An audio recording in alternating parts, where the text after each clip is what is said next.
Hello. इस video और ये सारी जो वीडियो सीरीज़ है उसको बनाने का सिर्फ मेरा एक ही मोटिव है कि मैं अपनी अकाउंटेबिलिटी मेंटेन करना चाहती हूँ। कहीं एक मेरा रिकॉर्ड हो कि how much I am accountable towards my work. तो ये उसके लिए है। तो पढ़ते पढ़ते मुझे एक बहुत इंटरेस्टिंग सा क्वेश्चन लगा। एक्चुअली मेरे को ये एक दो बार पहले भी ये क्वेश्चन मिला था, बट मुझे काफ़ी टफ लगता था।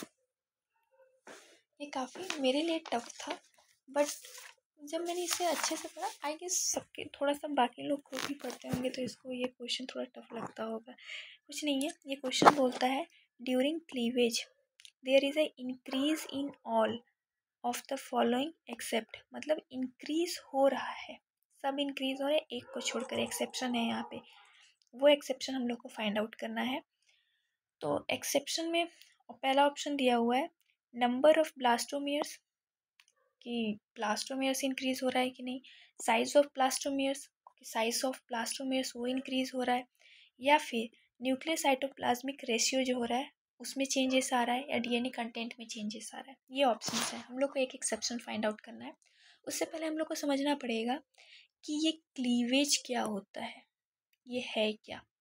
तो एक्चुअली जब जाइगोट, ये हमारा जब जाइगोट जो है ये डिवाइड होता है तो उस समय रेपिटेडली डिवाइड होता है, एक के बाद डिवीज़न होता है। इसमें जाइगोट में डिवीज़न जब होता है और माइटोटिकली ये डिवाइड करता है, उस प्रोसेस को हम लोग क्लीवेज बोलते हैं।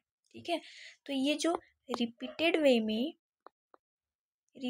वे में डिवाइड कर रहा है, माइटोसिस डिवीज़न यहाँ पे हम लोग को दिखने को मिलेगा, उसको हम लोग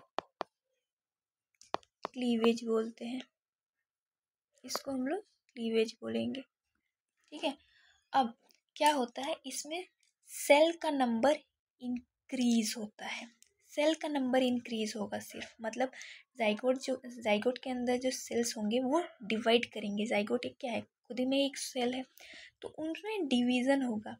तो डिवीज़न मतलब एक सेल है, एक से दो बनेगा, दो से चार बनेगा, चार से यहाँ फिर आठ बनेगा, आठ से 16 बनेगा, और ultimately it will lead to blastomere. Blastomere का फॉर्मेशन कर लेगा, ये ब्लास्टोमियर का फॉर्मेशन कर लेगा, ब्लास्टोमियर बना लेगा। अब इसमें जो एम्ब्रियो होता है, एम्ब्रियो में ग्रोथ नहीं देखने को मिलेगा। एम्ब्रियो जो होगा वहाँ पे ग्रोथ नहीं देखने को मिलेगा, ग्रोथ यहाँ होगा ही नहीं। ठीक है, ग्रोथ मतलब एम्ब्रियो के साइज में कोई ग्रोथ नहीं होगा। सेल डिवाइड किया, सेल डिवाइड करने के बाद एक से दो, दो से चार, ऐसे करते करते ब्लास्टोमियर में कन्वर्ट हुआ, पर यहाँ पे एम्ब्रियो जो है वो ग्रोथ ही नहीं किया, उसमें उसके साइज में कोई ग्रोथ नहीं आया, साइज में नहीं ग्रोथ किया है। ठीक है, साइज में कोई ग्रोथ नहीं आया है, कोई ग्रोथ देखने को नहीं मिला है। मतलब कि यहाँ पे जो जाइगोट का वॉल्यूम होगा वो जो होगा वो कांस्टेंट होगा, इसमें कोई चेंजेस नहीं आएंगे। मतलब वॉल्यूम जो है वो सेम है, कांस्टेंट है। ग्रोथ जो हो रहा है, साइज क्या कर रहा है, साइज में कोई ग्रोथ नहीं आ रहा है, वो भी कांस्टेंट है। अब कांस्टेंट होने के बाद सेल डिवाइड कैसे कर रहा है, ये भी तो एक बात है। अगर सेल डिवाइड कर रहा है इट मीन्स कि वहाँ पे कुछ ग्रोथ होगा, पर ऐसा नहीं है। क्या होता है एक्चुअली में, हर जो डिवीज़न होता है, जितनी बार ये डिवाइड कर रहा है वो साइटोप्लाज्म को कट करता है।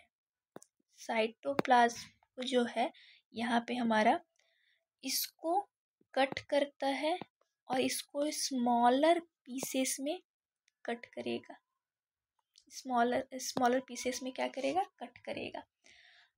अब एम्ब्रियो यहाँ पे ग्रो क्यों नहीं कर रहा है साइज में, इसका एक रीज़न ये है कि एम्ब्रियो का साइज इसलिए नहीं ग्रो किया है क्योंकि क्लीवेज जब होता है, ये जब क्लीवेज हो रहा है तो उसमें कोई G1 और G2 फेस होता ही नहीं है।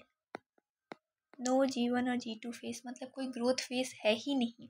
ठीक है, तो इसमें होता क्या है, सिर्फ S फेस होगा ठीक है, एस फेज होगा और साथ ही साथ एम फेज होगा, माइटोसिस फेज। ठीक है, ये दोनों फेज होंगे। इसके वजह से जो एम्ब्रियो होता है वो डिवाइड तो होता है पर उसके साइज में कोई ग्रोथ नहीं देखने को मिलेगा।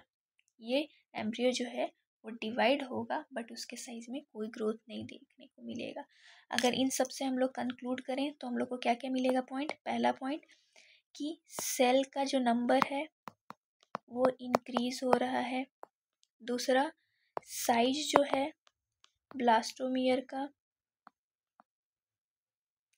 वो डिक्रीज हो रहा है। ओवरऑल साइज जो है, साइज यहाँ पे साइज एम्ब्रियो का वो कैसा है, कांस्टेंट है। और यहाँ पे कोई जी फेस नहीं देखने को मिल रहा है, मतलब ग्रोथ ही नहीं हो रहा है। ठीक है, एक एब्सेंट बोल सकते हैं यहाँ पे। तो हमारा आंसर क्या हो जाएगा भाई, यहाँ पे क्या क्या ऑप्शन दिया हुआ है। नंबर ऑफ ब्लास्टोमियर्स बढ़ रहे हैं ना, ऑब्वियस सी बात है, यहाँ पे इंक्रीज हो रहा है। फिर इसके बाद नंबर ऑफ सेल डिवीजन, आके सेल डिवाइड कर रहा है ना, तो सेल का नंबर क्या होगा, इंक्रीज हो रहा है। दूसरा ऑप्शन यहाँ पे क्या बोल रहा है, साइज ऑफ ब्लास्टोमियर्स। हमने पहले ही बात किया, साइज में कोई ग्रोथ नहीं देखने को मिल रहा है, वो डिक्रीज हो रहा है, कोई यहाँ पे ग्रोथ नहीं देखने को मिलेगा साइज में, वो नहीं इंक्रीज कर रहा है। पर नंबर ऑफ सेल्स, ब्लास्टोमियर्स के सेल्स इंक्रीज हो रहे हैं। न्यूक्लियर साइटोप्लाज्मिक रेशियो जो है उसमें चेंजेस देखने को मिल रहा है, उसमें इंक्रीज देखने को मिल रहा है, क्योंकि साइटोप्लाज्म कट कट के सेल में डिवाइड हो जा रहा है, तो न्यूक्लियर साइटोप्लाज्मिक रेशियो इंक्रीज हो जाएगा। मान के चलिए ये मेरे पास एक सेल है, तो यहाँ पर जो न्यूक्लियस होगा, न्यूक्लियोप्लाज्म इसके अंदर जो होगा, न्यूक्लियस होगा, उसका साइज तो सेम रहेगा ना। बट यहाँ पे जो सेल है हमारा, इस सेल में क्या हो रहा है, डिवीज़न हो रहा है। और वो डिवीज़न कैसे हो रहा है, इसी साइटोप्लाज्म जो है वही छोटे छोटे पीसेस में कट के एक सेल में बना ले रहा है, मतलब एक सेल, दो सेल, ऐसे इसमें कन्वर्ट हो जा रहा है। तो ये तो कम होते जा रहा है ना, ये वाला पोर्शन कम हो रहा है, डिक्रीज हो रहा है, पर ये तो कांस्टेंट है। तो एक टाइम ऐसा आएगा कि इसका रेशियो जो है, न्यूक्लियोसाइटोप्लाज्मिक का रेशियो, ये इंक्रीज हो जाएगा, ये इंक्रीज हो जाएगा। ठीक है, तो ये ऑप्शन भी क्या हो जाएगा, नहीं होगा। और डीएनए कंटेंट, ऑब्वियस ही बात है, सेल का नंबर डिवाइड हो रहा है तो उसमें डिवीज़न में उसका न्यूक्लियर डीएनए कंटेंट वो भी तो इंक्रीज होगा, तो ये भी इंक्रीज होगा। एक्सेप्शन में क्या होता रहा है, बस साइज जो है ब्लास्टोमियर्स का वो डिक्रीज हो रहा है। तो हमारा आंसर यही हो। काफ़ी इंटरेस्टिंग क्वेश्चन था, बहुत सिंपल सा क्वेश्चन था, पर मुझे बहुत ट्रिकी लग रहा था, समझ में नहीं आ रहा था कि बनेगा कि नहीं बनेगा। ठीक है, थैंक यू।